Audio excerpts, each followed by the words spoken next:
ඉතින් මේ දවස්වල දකින අපේ ජනප්‍රිය හාමුදුර කෙනෙකුට ගොඩක් අය බනින වීඩියෝ එකක් දාලා තියෙනවා පටාචාරා කතාව පිළිබඳව.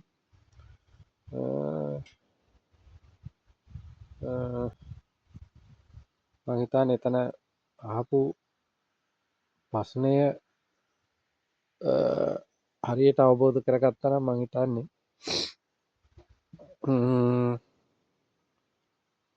වැරදි මාර්ගවලට යන අය හොඳ මාර්ගයට ගන්න පුළුවන්ද කියන කාරණේ තමයි ඇහුවේ. ඉතින් දැන් බුදුහාඳුරුන්ගේ දේශනාව තුළ බුදුහාඳුරු ගාව පැවිදුණු ගොඩක් අය ඒ වගේ වැරදි මාර්ගවල ගියපු අය තමයි ගොඩක් අය මේ හොඳ මාර්ගයට හැරුණේ බුදුහාඳුරුන්ගේ දේශනාව අහලා. ඉතින් අපි කියන්නේ අපේ හාමුදුරුවෝ කියන්නේ බුදුහාඳුරන්ගේ අපි අහන්නේ බුදුහාඳුරන්ගේ බණ. එතකොට අපි හාමුදුරුවෝ දේශනා කරන්නේ බුදුහාඳුරෝ දේශනා කරපු ධර්මයේ. එතකොට ඔය පටාචාරා කතාව ආයි කිසాగෞතමී කතාවයි ගත්තත් ඒකත් මං හිතන්නේ පටලවිල්ලක් තියෙනවා එතනත්. මං හිතන්නේ එය නිවැරදි කිරීමක් මං හිතන්නේ තාම සිද්ධ වෙලා නැහැ. ඊළඟ බුදුහාඳුරන්ගේ කාලේ ඉඳලා මේ දක්වා ගොඩාක් විට සම්බුද්ධ ශාසනය පැවිදුණු අය ගත්තොත් එහෙම වැරදි මාර්ගවලට ගියපු අය තමයි ගොඩක් විට මේ බුදුහාඳුරන්ගේ ධර්මයේම අහලා නෙවෙයි බුදුහාඳුරන්ගේ රූපේ දැකලා ගොඩක් අය මහාන වුණා. ඊළඟට බුදුහාඳුරන්ගේ ඒ ආකර්ෂණීය කටහඬ පැහැදිලි කිරීම ඒ වගේ බාහිර දේවල් තුලිනුත් සම්බුද්ධ ශාසනයට ඇතුළත් වෙච්ච කතන්දර ගොඩාක් තියෙනවා. එතකොට ඔය ආලෝක කතාව ආලෝක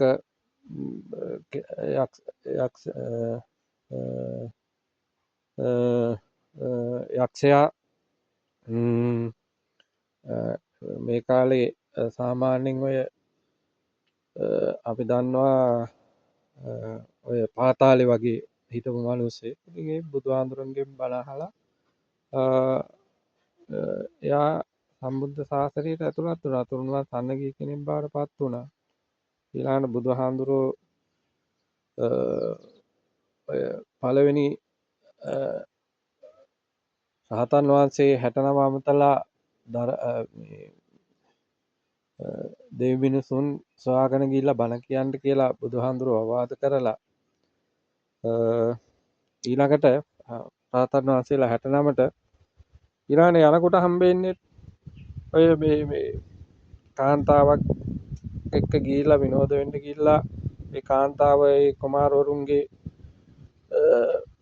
බඩු හොරකම් කර ඒ රත්තරන් බඩු හරේ මේ හොරකම් කරගෙන යනකොට එතනදිත් මං හිතන්නේ ඒක අපිට අවබෝධ කරගන්න පුළුවන්. එතන ඒ කට්ටියත් ඒ වැරදි මා ගොඩාක් කතාන්තර ශාසනය තුළ තියෙනා වූ ගොඩාක් දේවල්. ඒ වගේ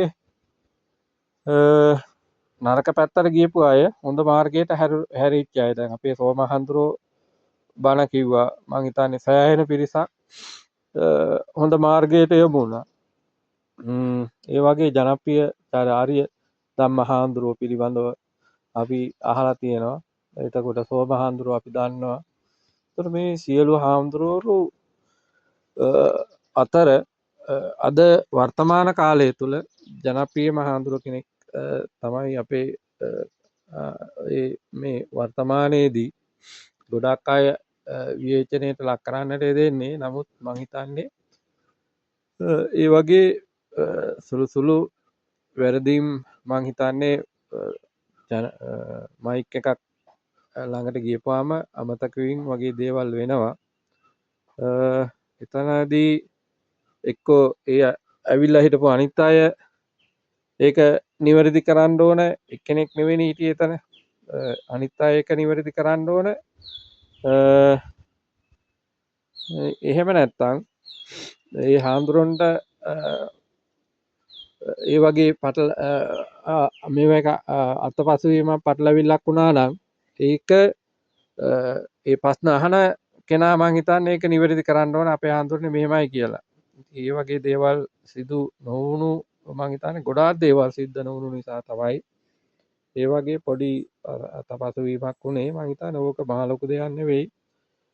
අනික උන්වහන්සේ දේශනා කරන ඔය අචින්තිතම්පි භවති චින්තිතම්පි විනාශති කියන එක ඒවා මේ සාමාන්‍යයෙන් සමාජය තුළ අපිට දකින්න ලැබෙන දේවල්. ගොඩාක් විට අපේ ජීවිත අපි අරගෙන බැලුවත් ගොඩාක් විට අපි හිතාගෙන ඉන්න දේවල් වලට වඩා නොසිතන දේවල් වලට තමයි මුහුණ දෙන්න වෙන්නේ. ඉතින් මේ ඕක මේ බුදුහා මේ මල ගෙදරකට ගියත් කොහේ ගියත් අපිට අහන්න ලැබෙන බණපදයක්. ඉතින් ඌවා ගොඩාක් විට අපි දැන් ලොකු බලාපොරොත්තු තියාගෙන ඉන්නවාද වර්තමාන සමාජය ගත්තොත් එහෙම බලන්න කොච්චර ලෙඩ රෝග වලට ලක් වෙච්ච අය ඉන්නවද නේද? පිළිකා රෝගය ඒ වගේ ගොඩාක් රෝග වලට ලක් වෙච්ච කොච්චර මිනිස්සු ඉන්නවද? ලෙඩ රෝග වලට. ඉතින් ඒක මේ මිනිස්සු හිතාන හිටියේ නෑ මම මෙහෙම මට මෙහෙම වෙයි කියලා. නමුත් එහෙම වෙනවා. කකුල් අහිමි වෙනවා, අතපය අහිමි වෙනවා.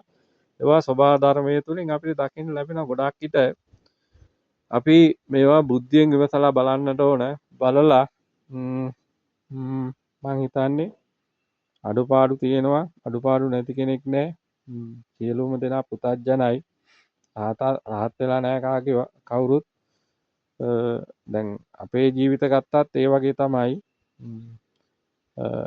අපිත් හිතාන හිටපු දේවල් නෙවෙයි උනේ, නොසිතන දේවල්. හැම කෙනෙකුට එහෙම තමයි. මේක තමයි ස්වභාවය. මම නම් දකින්නේ මේක තමයි ස්වභාවය. ඉතින් මේ ලෝකාර ජීවිතේ අර නතර කරන්නට රහත් වෙන්නට යන අවස්ථාව දක්වාම සිතන දේවල් වලට වඩා අපේ ජීවිතවල අපි පෙර භවයේදී කරලා තියෙන දේවල් අපි දන්නේ නැහැ මේ භවයේදී. ඉතින් ඒක නිසා ගොඩක් විට මේ කර්මය කියන එකට අපිට හැම කෙනෙකුටම මූණ දෙන්න සිද්ධ වෙනවා. ඕකෙන් ගැලවෙන්න බෑ. ඒ යන ගමන් මාර්ගය තුල මං හිතන්නේ අපිට ගොඩාක් විට අපි හිතාන ඉන්න දේවල් වලට වඩා නොසිතන දේවල්, කඩා වැටෙන දේවල් වලට මූණ දෙන්න සිද්ධ වෙනවා. ගොඩාක් විට සිතන දේවලුත් සිද්ධ වෙනවා. නොසිතන දේවලුත් සිද්ධ වෙනවා. මේක තමයි ස්වභාවය. මේක තමයි අපි තේරුම් ගන්නට ඕන. මම නම් හරි ආදරේ හාමුදුරු කෙනෙක්. ඔය වගේ දේවල් මම නම් ගණන් ගන්නෙත් නැහැ. අපි තව හාමුදුරු කෙනෙක් ජනප්‍රිය වෙනකොට ඒ හාමුදුරන්ට ඊර්ෂ්‍යා කරන එක නෙවෙයි, ක්‍රෝධ එක ඒ හාමුදුරන්ගේ පෙර පින් බලය.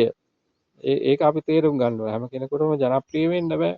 මිනිස්සු කොච්චර ඉන්නවද? දෙවිවරු කොච්චර ඉන්නවද? ඒ වුණාට ජනප්‍රිය දෙවිවරු කී දෙනාද ඉන්නේ? මේ ලෝකෙ මිනිස්සු කොච්චර ඉන්නවද? ඒ වුණාට ජනප්‍රිය චරිත කීයෙන් කීයයිද ඉන්නේ? ඉතින් ඒ වගේ මහාන වෙලා ඉන්න අය කොච්චර ඉන්නවද? 24000ක් විතර හාමුදුරුවෝ ඉන්නවා. 24000ක් 30000ක් විතර හාමුදුරුවෝ වැඩ ඉන්නවා කියලා කියනවා. නමුත් කී දෙනායිද ප්‍රසිද්ධ භාවයට පත් වෙලා තියෙන්නේ මේ පින. ඉතින් මේක ඊර්ෂ්‍යා කරන එක නෙවෙයි. මේ තව කෙනෙක්ට වර්ධිනකල් බලා ඉන්න එක නෙවෙයි අපි කරන්නට ඕන. අපිත් පිනක් දහමක් කරගෙන ඉවරලා අපිත් ඒ தත්ත්වයට පත් වෙන්න, අපිත් ඒ වගේ වෙන්න කටයුතු කිරීම තමයි සිද්ධ කරන්නට ඕන. අනුන්ගේ ඕපාදූප අරවා මේවා හොයන එක නතර කළා ඉන්න එක තමයි මං හිතන්නේ හොඳම දේ. හොඳ කවුරු බණ කිව්වත් අපිට ගණ්ඩ තියෙන දේ අරගෙන ඉවරලා අනවශ්‍ය දේවල් බැහැර කරලා දාන්න කියලා තමයි බුදුහාඳුරෝ දේශනා කරලා තියෙන්නේ. බුදුහාඳුරෝ ඒකනේ අපේ ධර්මයේ සම්පූර්ණ විවෘත කරලා තියෙන්නේ නේද? අවශ්‍ය දේවල් අපිට ගත්ත හැකි, අනවශ්‍ය දේවල් අයින් කරලා අපි අපේ පාඩුවේ හිටියාම ඉවරයි. ඒක නිසා මම බොහොම ආදරය කරන ආඳුරු කෙනෙක්. උන්වහන්සේට තවත් මේ වගේ කටයුතු කරන්නට සත්‍ය, ධෛර්යය, වාසනාව ලැබේවා කියලා මම නම් ප්‍රාර්ථනා කරනවා සියලු දෙනාටම. පෙරවස් සරණයි.